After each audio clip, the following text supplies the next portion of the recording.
ധന്യ മേരി വർഗീസ് ആക്ട്രസ്സാണ്. പുള്ളിക്കാരത്തിൽ കേസിൽ ഇൻവോൾവ് ആയിരുന്നു. നിങ്ങൾക്കറിയാം, ഫ്ലാറ്റ് ഇഷ്യൂ ട്രിവാൻഡ്രത്തുള്ള അവരുടെ ഹസ്ബൻഡ് അച്ഛൻ്റെ അനിയൻ ഫ്ലാറ്റ് പണിയാൻ വേണ്ടി പൈസ അവരുടെ നിന്ന് കൈപ്പറ്റിയിട്ട് ഫ്ലാറ്റ് കൊടുത്തില്ല. അവർക്ക് പൈസ നഷ്ടമുണ്ടായി. അവർ കേസ് ഫയൽ ചെയ്യും. ഈ മാറ്റർ കുറച്ച് നാളായിട്ട് നമ്മൾ വാർത്തകളിലൊക്കെ കേൾക്കുന്നതാണ്. ED അവരുടെ പ്രോപ്പർട്ടീസ് അറ്റാച്ച് ചെയ്തു. അങ്ങനെ ഒരു വാർത്ത എല്ലാ മീഡിയസിലും വന്നിട്ടുണ്ടായിരുന്നു. അപ്പോൾ ആ വാർത്ത കൊടുത്തതിൻ്റെ എതിരെ ധന്യ മേരി വർഗീസ് പറയുന്നത് ആ വാർത്ത ഫേക്കാണെന്നും നടി ധന്യ മേരി വർഗീസിന്റെ സ്വത്തുക്കൾ അറ്റാച്ച് ചെയ്തതായ ഒരു വാർത്ത കഴിഞ്ഞ ദിവസം പുറത്തു വന്നിരുന്നു. എല്ലാ മാധ്യമങ്ങളും ഇത് റിപ്പോർട്ട് ചെയ്തു, മറുനാടനടക്കം. എന്നാൽ ഇതൊക്കെ കള്ളമാണ്. തന്റെ ഒരു സ്വത്തും അറ്റാച്ച് ചെയ്തിട്ടില്ല. തന്നെ കുറിച്ച് മോശമായി മാധ്യമങ്ങൾ പറഞ്ഞിരിക്കുന്നു. അത് പിൻവലിച്ചില്ലെങ്കിൽ നിയമ നടപടിയെടുക്കും എന്ന് പറഞ്ഞ് ധന്യ മേരി വർഗീസ് രംഗത്ത് വന്നിട്ടുണ്ട്. ധന്യ മേരി വർഗീസിന്റെ കുറിപ്പ് ഇങ്ങനെയാണ്. Samson and sons builders and developers private limited കമ്പനിയെ സംബന്ധിച്ചിട്ടുള്ള ED കൊച്ചിയുടെ 29/11/2024 പ്രസ്താവനയുടെ അടിസ്ഥാനത്തിൽ എന്റെ പേര് അനാവശ്യമായ വിഷയത്തിൽ ചേർത്തിരിക്കുകയാണെന്ന് വ്യക്തമാക്കേണ്ട സമയമാണിത്. ആ പ്രസ്താവനയിൽ വ്യക്തതയുടെ അഭാവം കാരണം എന്റെ പേര് തെറ്റായി കമ്പനിയുമായി ബന്ധപ്പെട്ടതാണെന്ന് പ്രചരിക്കുകയുണ്ടായി. ഞാൻ Samson and sons builders and developers private limited കമ്പനിയുടെ ഡയറക്ടർ,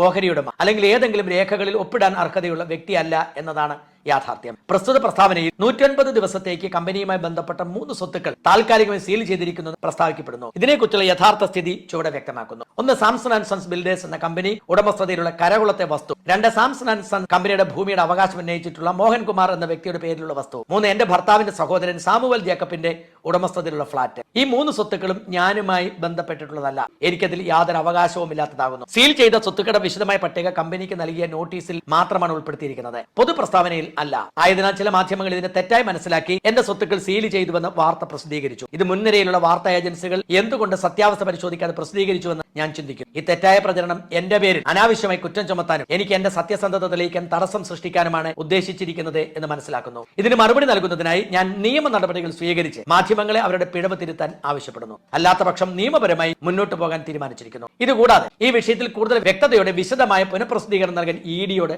അപേക്ഷിക്കുന്നതുമാണ്.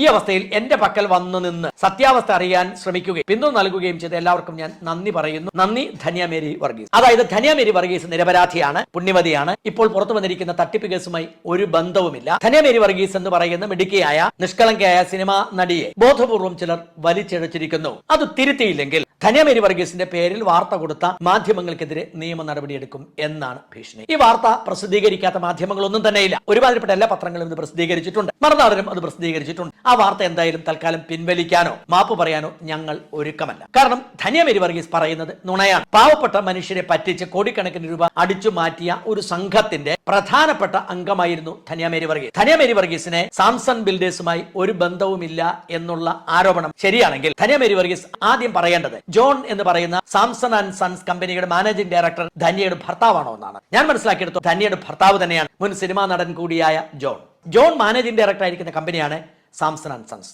ഈ കമ്പനിയുടെ മാർക്കറ്റിംഗ് വിഭാഗത്തിന്റെ മേധാവിയായി പ്രവർത്തിച്ച ആളാണ് ധന്യ മേരി വർഗീസ്. ധന്യ ഈ കമ്പനിയുടെ ഡയറക്ടർ ബോർഡിൽ ഉണ്ടായിരുന്നോ അല്ലെങ്കിൽ ധന്യയ്ക്ക് ഒപ്പിടാൻ അവകാശം ഉണ്ടായിരുന്നോ എന്നത് രണ്ടാമത്. പക്ഷേ ധന്യയുടെ ഭർത്താവാണ് കമ്പനിയുടെ മാനേജിംഗ് ഡയറക്ടർ. ധന്യ കമ്പനിയുടെ മാർക്കറ്റിംഗ് ഹെഡ് ആണ്. ഇത് രണ്ടും ധന്യയും ഭർത്താവും തന്നെ 9 വർഷവും 10 വർഷവും മുമ്പ് ACVയിലെ അഭിമുഖത്തിൽ പറഞ്ഞിരുന്നു. ഞാൻ അഭിമുഖം ഇന്ന് രാവിലെയും കണ്ടതാണ്. ആ അഭിമുഖത്തിൽ വ്യക്തമായി ധന്യ പറയുന്നുണ്ട്, ഞാനിപ്പോൾ ഈ കമ്പനിയുടെ മാർക്കറ്റിംഗ് വിഭാഗത്തിന്റെ മേധാവിയാണ്. അതിൽ തന്നെ ഭർത്താവ് ജോൺ പറയുന്നു, ഇവളുടെ സിനിമ ഫെയിമും എന്റെ സിനിമ ഫെയിമും മാർക്കറ്റിംഗ് എളുപ്പമാക്കുന്നു. ആളുകൾക്ക് ഞങ്ങളെ അറിയാം, അതുകൊണ്ട് ആളുകൾക്ക് കൂടുതൽ വിശ്വാസമുണ്ടാകും. അത് തന്നെയാണ് ധന്യ മേരി വർഗീസ് ഇതിൽ ഉത്തരവാദിയാകാൻ കാരണം. ഏതാണ്ട് 150 കോടി രൂപയാണ് ധന്യയും ഭർത്താവ് ജോണും അനിയൻ സാമുവലും അമ്മായിയപ്പൻ ജേക്കബ് സാംസണും ചേർന്ന് നാട്ടുകാരെ പറ്റിച്ചുണ്ടാക്കിയത്.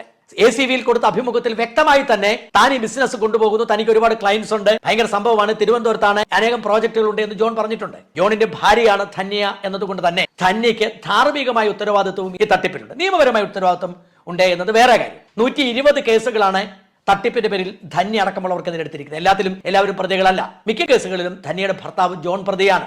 ഈ 120 പേരും കബളിപ്പിക്കപ്പെട്ടവരാണ്. അവർക്ക് വലിയ വില്ല കൊടുക്കാം, അവർക്ക് ഫ്ളാറ്റ് കൊടുക്കാം എന്ന് പറഞ്ഞ് അവരിൽ നിന്ന് പണം മേടിച്ചവരാണ്. അതിന്റെ പേരിൽ തിരുവനന്തപുരത്ത് വിവിധ പോലീസ് സ്റ്റേഷനുകളിൽ, പേരൂർക്കടയിലും മ്യൂസിയത്തും കന്റോൺമെന്റിലും അടക്കം വിവിധ പോലീസ് സ്റ്റേഷനുകളിലാണ് ഈ കേസുകൾ രജിസ്റ്റർ ചെയ്യപ്പെട്ടിരിക്കുന്നത്. ഇതിൽ ചില കേസുകളിൽ ധന്യയ്ക്കും ഭർത്താവിനും അമ്മായിയപ്പനും ഒക്കെ ജാമ്യം കിട്ടിയിട്ടുണ്ട്. ചില കേസുകളിൽ ജാമ്യാപേക്ഷ ഇപ്പോഴും കിടക്കുകയാണ്. ഒരു തട്ടിപ്പ് കേസിൽ ധന്യയും ഭർത്താവും അടക്കമുള്ളവർ സുപ്രീം കോടതി വരെ പോയിട്ടും ജാമ്യം നിഷേധിക്കപ്പെട്ടിരുന്നു. ഏപ്രിൽ 15 ദിവസത്തിനകം കീഴടങ്ങണമെന്നാണ് സുപ്രീം കോടതി ഉത്തരവിട്ടത്. അങ്ങനെ അനേകം കേസുകളിൽ പ്രതിയാണ് തട്ടിപ്പ് കേസുകളിൽ. മാത്രമല്ല അനധികൃതമായ സാമ്പത്തിക ഇടപാടുകൾ, നിയമവിരുദ്ധമായി പണനിക്ഷേപം നടത്തി എന്ന പേരിലും ധന്യ അടക്കമുള്ളവർക്കെതിരെ കേസുണ്ട്. ഇതിൽ കൃത്യമായി 29-ാം തീയതിയിലെ പ്രസ് റിലീസ് ഉണ്ട്. അത് കേരളത്തിൽ മാത്രമല്ല രാജ്യത്ത് എല്ലായിടത്തും ബാധകമാണ്. ഞാൻ ഇപ്പോൾ ഏതാനും നിമിഷങ്ങൾക്ക് മുമ്പ് എൻഫോഴ്സ്മെന്റ് ഡയറക്ടറേറ്റിന്റെ വെബ്സൈറ്റിൽ പോയി അവരുടെ press release 29 press release download ചെയ്തിട്ട് പ്രിയപ്പെട്ട പ്രേക്ഷകരെ കാണിക്കുന്നു.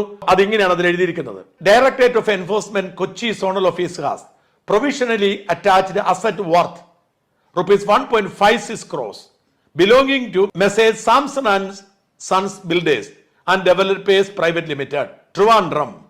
തിരുവനന്തപുരത്തെ സാംസൺ ആൻഡ് സൺസ് എന്ന കമ്പനിയുമായി ബന്ധമുള്ള ₹1,56,00,000 ഞങ്ങൾ തൽക്കാലത്തേക്ക് കണ്ടുകിട്ടുന്നു.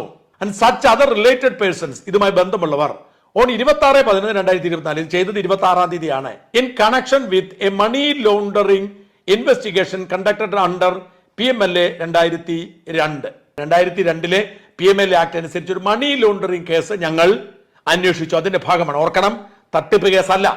ED അറ്റാച്ച് ചെയ്തിരിക്കുന്നത് 120 പേർക്ക് പണം നഷ്ടപ്പെട്ട തട്ടിപ്പ് കേസിലല്ല, ഇതിനോടനുബന്ധിച്ച് നടന്ന അനധികൃതമായ കള്ളപ്പണ ഇടപാടുമായി ബന്ധപ്പെട്ട കേസിലാണ്.